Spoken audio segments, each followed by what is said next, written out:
Bismillahirrahmanirrahim. Assalamualaikum warahmatullahi wabarakatuh. Bismillah. Salam sejahtera untuk kita semua. Perkenalkan, nama saya Andi Ahdan Amir, SPD, STMT, salah satu dosen tetap pada program studi Teknik Sipil Fakultas Teknik Universitas Nahdlatul Ulama Sulawesi Tenggara dengan spesialisasi Teknik Sipil Transportasi. Saya sudah mengabdikan diri sebagai dosen tetap selama 8 tahun sejak Maret 2017 sampai dengan saat ini, sesuai dengan Surat Keputusan Badan Pengelola dan Pelaksana Universitas Nahdlatul Ulama Sulawesi Tenggara nomor 005 BPP Unusra garing 3 garing 2017. Sebagai dosen, kami berkewajiban menjalankan 3 tugas pokok, yaitu termuat dalam Tridharma Perguruan Tinggi, yaitu pendidikan dan pengajaran, penelitian, dan pengabdian pada masyarakat.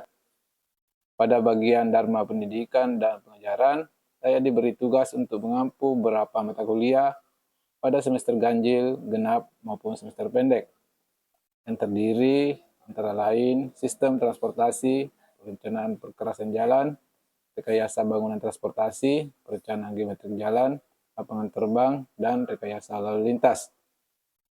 Video ini dibuat sebagai bagian pernyataan diri dosen dan unjuk kerja Tridharma Perguruan Tinggi. Berikut ini kami jelaskan salah satu mata kuliah yang kami ampu, yaitu rekayasa lalu lintas beserta cuplikan proses pembelajaran di kelas. Mata kuliah rekayasa lalu lintas merupakan mata kuliah keterampilan khusus Teknik Sipil Transportasi dengan kode KK 131406 dengan bobot 3 SKS yang diajarkan pada semester 4. Pada prinsipnya, keberhasilan proses pembelajaran setidaknya ditandai dengan peningkatan 3 ranah kemampuan, yaitu kemampuan kognitif, psikomotorik, dan kemampuan afektif.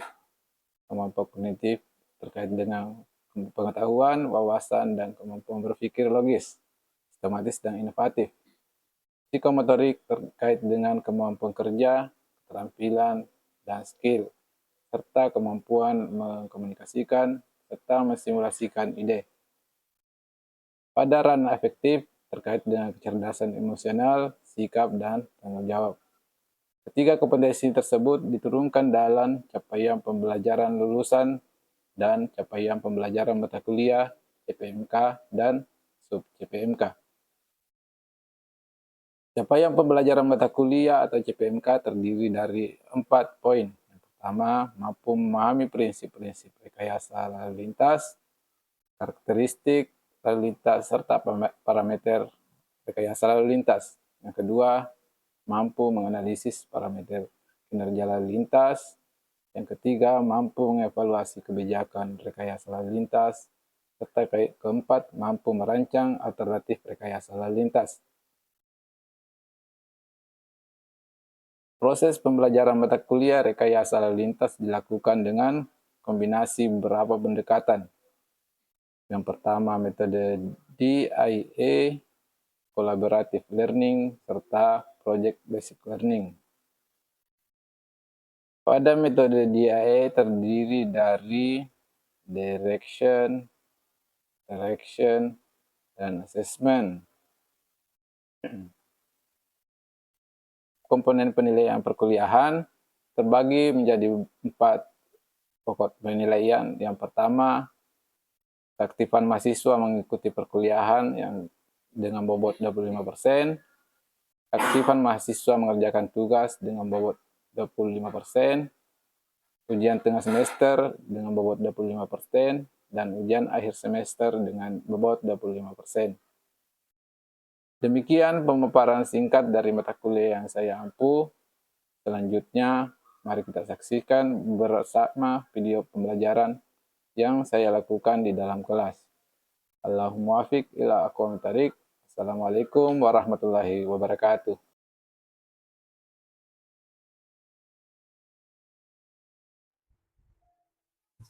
Baik, bismillahirrahmanirrahim. Assalamualaikum warahmatullahi wabarakatuh. Waalaikumsalam.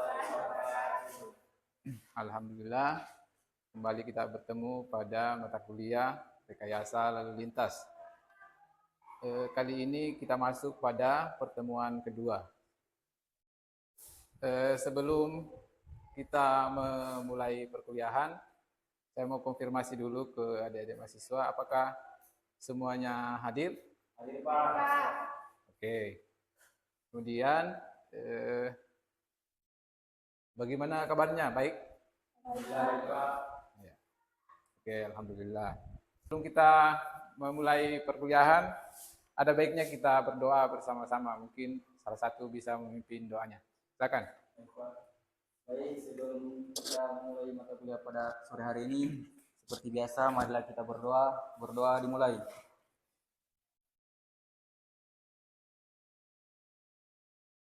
Berdoa selesai.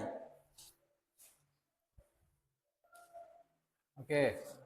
Pada pertemuan sebelumnya kita sudah membahas beberapa hal tentang rekayasa lalu lintas. Di antaranya adalah pengantar rekayasa lalu lintas, bagian-bagian jalan, tipe-tipe jalan, kemudian kenapa kita mesti melakukan rekayasa lalu lintas, dan sebagainya. Nah, sebelum saya memasuki pembahasan ini, saya mau tanya kembali kepada adik-adik mahasiswa, masih ingat kira-kira apa yang kita bahas minggu lalu? Masih Pak. Oke, kalau misalnya masih, saya mau tahu apakah betul masih diingat. Saya mau tanya dulu barang 1-2 pertanyaan.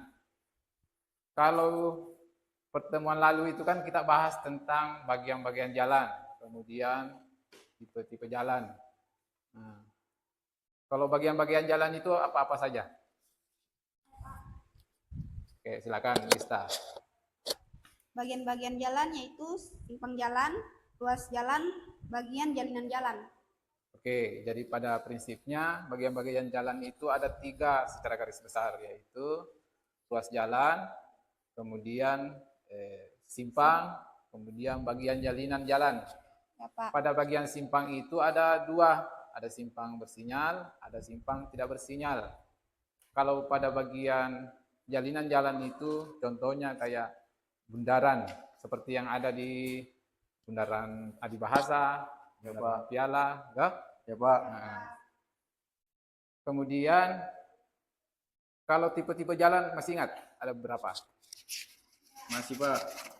Ada coba sebutkan. Berapa?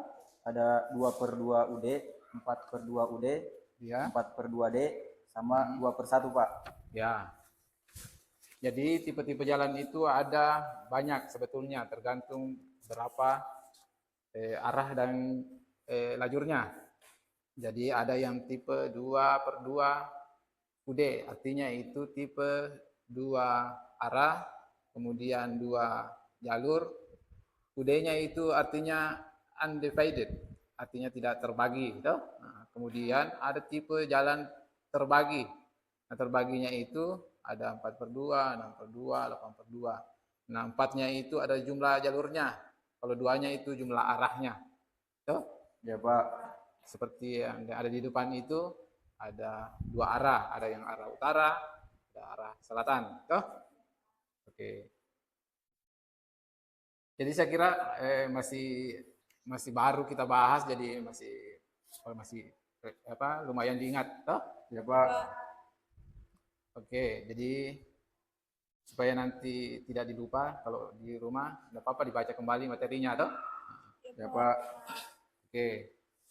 Selanjutnya kita masuk ke materi yang akan kita bahas pada hari ini tentang kapasitas jalan. Nah, kapasitas jalan itu adalah jumlah maksimum kendaraan yang dapat melewati suatu ruas jalan. Jadi, jumlah kapasitas maksimum kendaraan yang dapat melewati suatu ruas jalan atau segmen jalan dalam satuan waktu dengan satuan SMP per jam. Jadi misalnya kalau di ruangan ini, kalau kapasitasnya bagaimana ini ruangan? Anggaplah kita analogikan ini ruangan, berarti kapasitasnya adalah berapa banyak orang yang bisa berada di ruangan ini. Pak. Ya Pak. Jadi kalau di jalan berapa banyak kendaraan yang bisa melewati jalan tersebut. Nah, dalam menghitung kapasitas jalan dan dalam menganalisa kapasitas jalan itu ada beberapa pedoman yang sering digunakan. Untuk misalnya di luar negeri seperti di Amerika Serikat, namanya Highway Capacity Manual (HCM). Itu digunakan di Amerika sana. Kalau di Australia digunakan pedoman Managed Motorway Design Guide, jadi Australia punya. Nah, sementara kita di Indonesia ada namanya Indonesian Highway Capacity Manual, dalam disingkat dengan IHCM, atau dulu familiar kita sebut dengan MKJI. Nah, MKJI itu yang pertama kali ada itu pada tahun 1997. Makanya disebut dengan MKJI 1997. Kemudian karena di dinamika jalan dan perubahan di lalu lintas, ada pembaruan pedoman yang digunakan pada tahun 2014. Namanya adalah Pedoman Kapasitas Jalan tahun 2014 atau disebut PKJI 2014. Nah, semakin ke sini ada lagi perubahan terbaru itu tahun 2023. Namanya Pedoman Kapasitas Jalan Indonesia tahun 2023 atau PKJI 2023.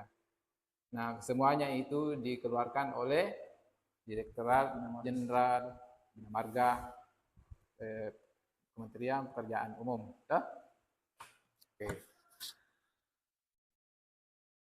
Nah, kalau kita lihat itu gambar kan apa yang terlintas di benaknya adik-adik mahasiswa? Macet, Pak. Macet, toh? Namanya macet itu kan itu bahasa kualitatif, toh? Kita kalau macetnya berapa jumlah kendaraannya. Nah, untuk mengetahui macetnya harus diukur kinerja jalannya atau kinerja lalu lintasnya. Nah, ukuran kinerja lalu lintasnya itu ada namanya derajat jenuh seperti yang kita bahas pada minggu lalu. Rumusnya derajat jenuh itu adalah arus lalu lintas dibagi apa? Dibagi kapasitas jalan. Kapasitas. Nah, untuk menghitung kapasitasnya digunakan rumus ini. Walaupun seperti yang saya sampaikan pertemuan sebelumnya, ada formulir yang kita pakai supaya mudah kita mengerjakan, toh? Ya, Pak. Nah, rumus kapasitas itu seperti yang saya tampilkan di PowerPoint yang ada di atas itu.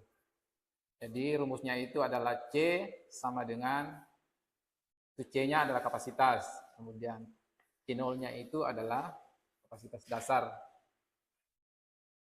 Dilihat itu? Ya, Pak. Dari belakang dilihat? Yang di belakang? Ya, Pak. Dilihat toh? Ini rumusnya seperti ini.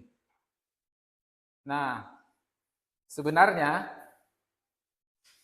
kapasitas jalan itu sama dengan kapasitas pada saat jalan dalam kondisi normal. Pada saat jalan dalam kondisi normal. Jadi makanya di situ saya tandai biru supaya mudah kita memahami, toh. Jadi kapasitas itu sama dengan kapasitas dasar atau C0. Cuma kapasitas jalan itu banyak yang mempengaruhi, misalnya lebar jalurnya, pemisah arahnya kalau ada, kemudian hambatan sampingnya, kemudian ukuran kotanya. Nah, supaya nanti mudah kita memahami, sebentar kita praktekkan cara menghitungnya. Pak. Nah, untuk menghitung ini ada nilai-nilai yang perlu kita lihat di tabel. Tabelnya itu ada di PKJI 2023 yang terbaru. Jadi saya tunjukkan seperti ini toh. Jadi kalau misalnya kita mau lihat nilai C0, lihat di tabel. Kalau misalnya kita mau lihat mencari nilai faktor koreksi kapasitas akibat lebar jalur, kita lihat di tabel 43 PKJI. Nah, di sini ada dua. Ada yang berdasarkan pemisah tipe jalannya, apakah dia terbagi atau tidak terbagi. Jadi di atas itu ada tipe jalan terbagi, itu 4/2T, 6/2T, atau 8/2T. Nah, tadi istilah tipe jalan yang kita pelajari minggu lalu itu kan dalam istilah bahasa Inggris, undivided sama divided, jadi terbagi dengan tidak terbagi. Nah, dalam pedoman yang terbaru itu sudah di Indonesiakan istilahnya, makanya ada 4/2T sama 2/2TT, Ya Pak. Nah, untuk melihat berapa faktor pemisah arahnya misalnya, bisa kita lihat di sini. Nah, kalau misalnya jalannya tidak ada pemisah arahnya, tidak ada mediannya, maka yang dilihat itu bukan lebarnya, tapi seberapa perbedaan masing-masing lebar dari jalur sebelah dengan jalur sebelahnya. Misalnya kalau ada yang arah utara, berapa lebarnya arah utara, berapa lebarnya arah selatan. Kalau misalnya sama persis lebarnya, berarti kan pemisah arahnya itu kan berarti 50 berbanding 50, toh? Ya Pak. Kalau misalnya yang di sebelah kiri agak lebih lebar daripada yang sebelah kanan, atau utara lebih lebar daripada yang sebelah mengarah ke selatan, nah, bisa jadi 55 banding 45 atau yang selanjutnya itu.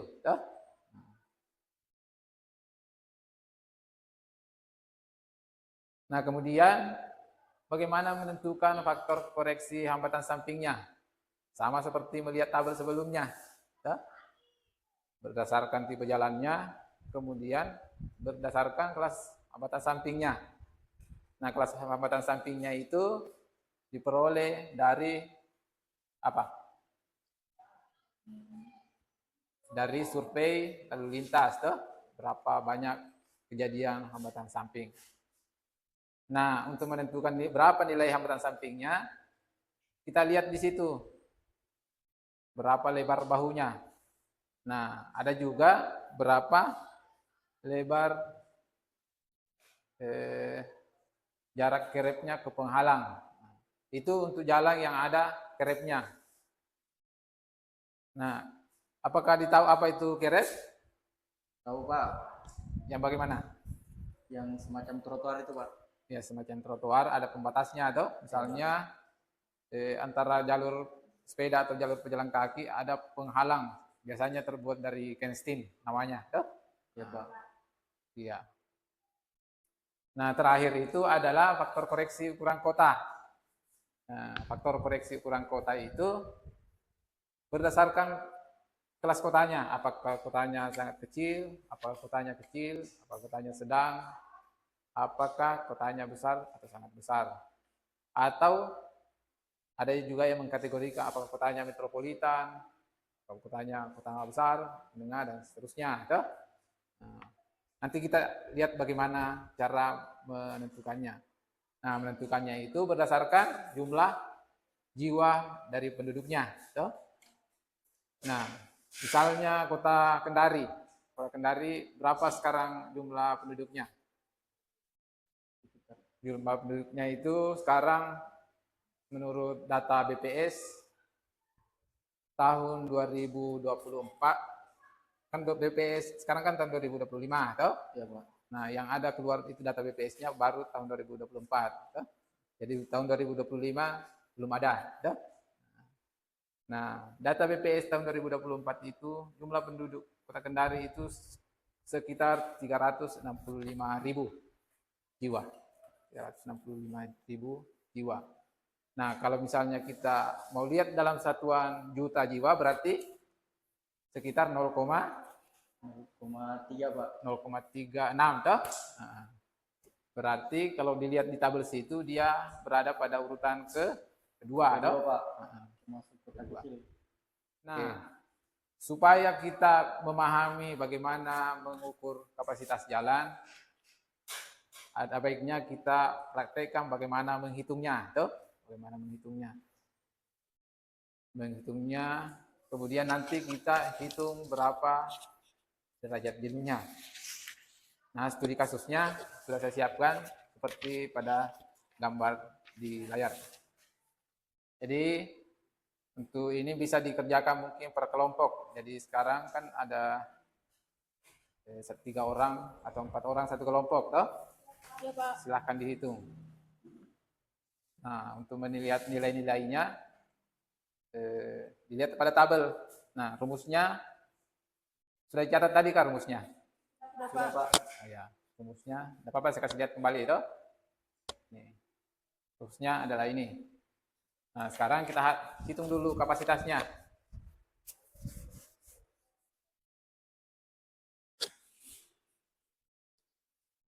Kapasitasnya.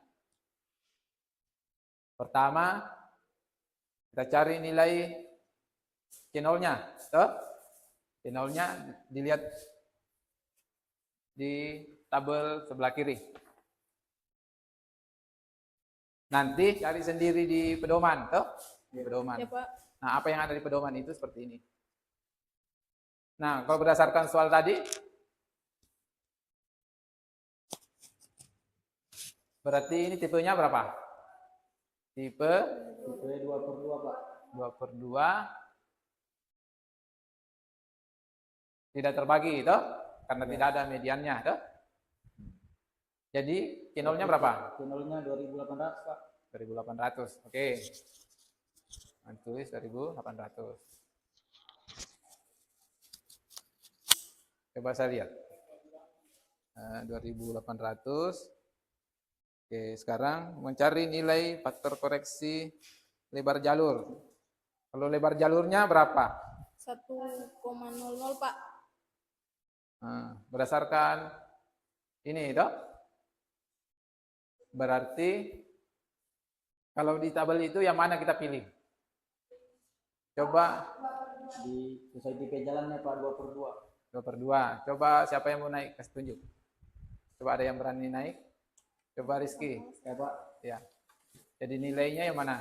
Berarti kalau lebar jalannya berapa tadi? 7 meter, toh? Atau berapa? 7 meter. Berarti nilainya berapa, Rizky?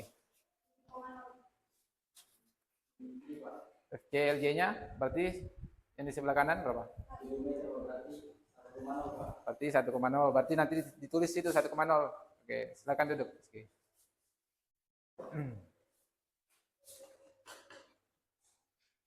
Saya kira masih gampang, toh? Nah, cuma belajar saja melihat tabel. Karena kalau tidak terbiasa, akan susah itu, agak susah. Kemudian nilai faktor pemisah arah. Faktor pemisah arahnya tadi itu kan lebarnya sama, toh? Berarti udah pakai 50/50, Pak. Iya, 50, toh? Berarti nilainya 1. Kemudian faktor koreksi apa lagi? Hambatan samping, Pak. Hambatan samping. Nah, hambatan sampingnya yang mana diambil? Taruhlah nilainya hambatan sampingnya KHS-nya, toh? Ada kolom KHS, toh? Lihat, Ya, Pak. ada kolom KHS. Taruhlah hambatan sampingnya rendah berdasarkan surveinya kita, toh? Nah, jadi nilainya berapa? Kalau sesuai lebar bahu jalan, Pak. Lebar bahu berapa di soalnya? Lebar bahu jalan 1,5 meter, Pak. 1,5. Berarti nilainya Berarti nilai 0,97, Pak. 0,97. Karena yang ada di contoh itu tidak ada kerep. Kalau ada kerepnya kita pakai yang tabel ini, tabel 46. Oke. Selanjutnya faktor koreksi kapasitas akibat ukuran kota. Nah, ukuran kotanya kita kira-kira masuk kota kelas apa? Kecil, karena jumlah penduduknya berapa tadi? 365. Di situ berapa nilainya? 0,90, toh? 90, Pak. Nah, hasilnya berapa? Coba dihitung. Coba dihitung.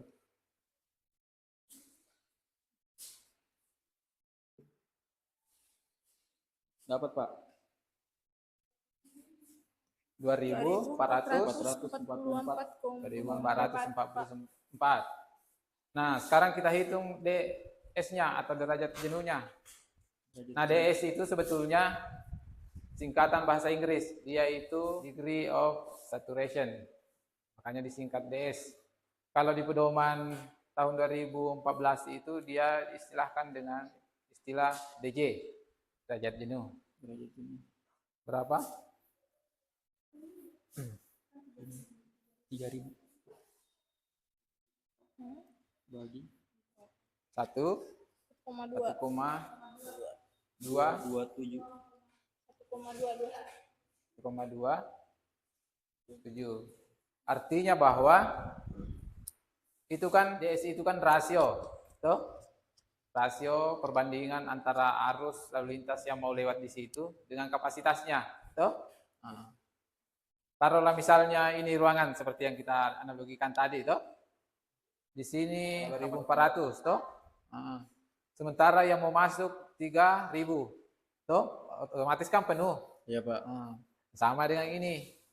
Yang mau lewat arusnya itu 3.000 SMP per jam. Sementara kapasitasnya berapa tadi? 2.400. Berarti arusnya lebih besar daripada kapasitasnya. Makanya nilainya 1 lebih.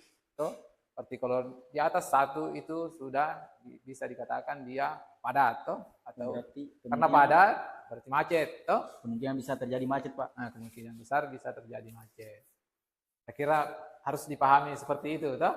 Ya Pak. Nanti saya kasih tugas di rumah, toh? Ya Pak. Untuk menghitung seperti ini. Cuma di kasusnya pada tipe jalan yang berbeda. Apakah nanti tipe jalannya 4/2, apakah tipe jalannya 6/2 atau 8/2. Nanti saya share di grup WA mata kuliah, toh? Ya Pak. Nanti dikerja, kemudian dikumpul di pertemuan berikutnya. Nanti pertemuan berikutnya kita sama-sama kerja atau nanti salah satu atau gantian naik di atas untuk mengerjakan, toh? Ya Pak. Kalau bisa kita lihat apakah adik-adik mengerti atau bagaimana, toh? Kemudian pada pertemuan selanjutnya, ini kan ruas tadi, toh? Kita bahas pada pertemuan selanjutnya itu kita coba-coba menghitung kapasitas simpang. Nanti setelah pertemuan berikutnya lagi kita menghitung kapasitas simpang bersinyal. Kapasitas simpang bersinyal itu relatif lebih sulit daripada kapasitas simpang tidak bersinyal, karena nanti bersinyal itu kita hitung berapa menit lampu hijaunya, berapa menit lampu merahnya. Jadi penentuan berapa lama lampu merah itu tergantung arusnya, toh? Tergantung arusnya. Tapi mungkin minggu depan kita belum masuk di situ. Kita masuk dulu menghitung bagaimana menghitung kapasitas simpang tidak bersinyal. Nanti kita cari lokasi yang ada simpang tidak bersinyalnya, kemudian kita hitung lalu lintasnya. Tapi itu nanti minggu depan, toh? Berarti kapasitas simpang yang tidak bersinyal yang tidak punya lampu merah, Pak? Ya, kapasitas simpang tidak bersinyal itu adalah simpang yang tidak ada alat pemberi isyaratnya. Kalau kapasitas simpang bersinyal, biasa juga disebut kapasitas simpang dengan alat pemberi isyarat, atau disingkat dengan simpang apil. Setelahnya kita bahas kapasitas bagian jalinan seperti yang disampaikan tadi, toh? Ada bagian. Jadi saya kira begitu ya untuk pertemuan kita pada minggu ini, pada pertemuan saat ini. Jangan lupa nanti dikerja tugasnya, toh? Ya Pak. Ya Pak. Tugasnya nanti di-share sebentar di grup. Oh ya Pak. Ya Pak. Iya. Dengan demikian pertemuan kita pada hari ini saya anggap selesai, dan atau ada yang mau ditanyakan? Ini Pak tugasnya Pak, ini per kelompok atau per individu Pak? Oh, tugasnya individu saja, toh? Individu Karena saja, masih Pak. muda, toh? Ya Pak. Saya kira sudah ya? Ya Pak. Dengan demikian saya akhiri dengan ucapan Assalamualaikum warahmatullahi wabarakatuh. Waalaikumsalam warahmatullahi wabarakatuh. Terima kasih Pak. Ya.